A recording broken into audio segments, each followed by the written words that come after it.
দাৰাকাসুৰৰ অত্যাচাৰত দেৱতাসকলে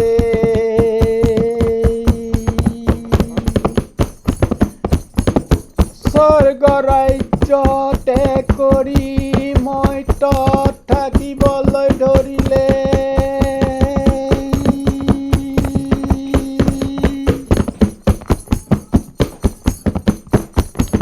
একো উপায় নেপাই ব্ৰহ্মাৰ ওচৰলৈ গৈ উপস্থিত হ'লে। দাৰাকাসুৰৰ কাৰণে স্বৰ্গত বাস এতিয়া হেৰালে।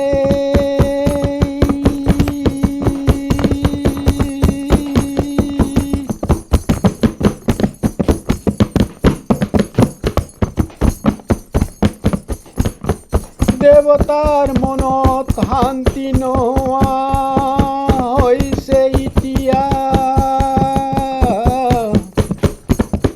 ব্ৰহ্মাদেৱে দেৱতাসকলক কৈছিল তেতিয়া,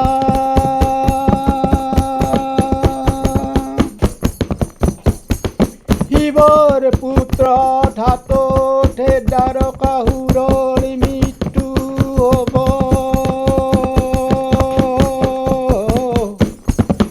ধ্যানৰ পৰা কেনেকৈ তেওঁক এতিয়া উঠাব পৰা যাব?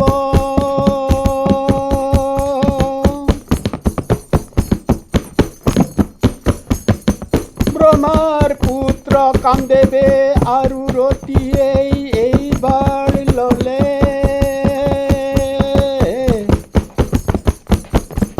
দুয়োজনে উমানন্দত গৈ উপস্থিত হ'লে।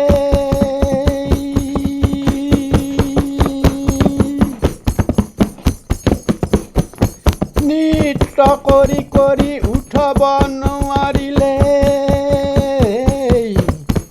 কামদেৱে কামবান প্ৰহাৰ কৰিলে।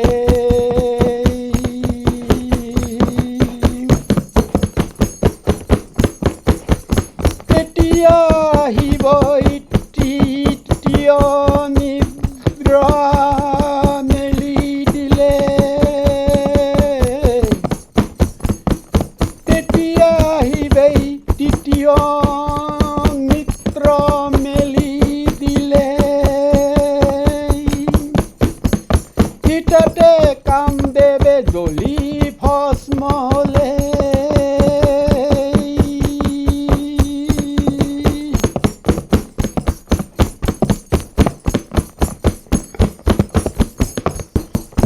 ৰতি দেৱীয়ে অনুৰোধত পুনৰ জীয়ালে।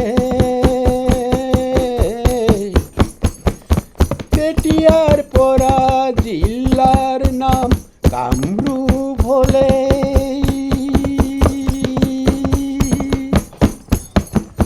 ৰতি দেৱীৰ অনুৰোধত পুনৰ জীয়াই আহিলে।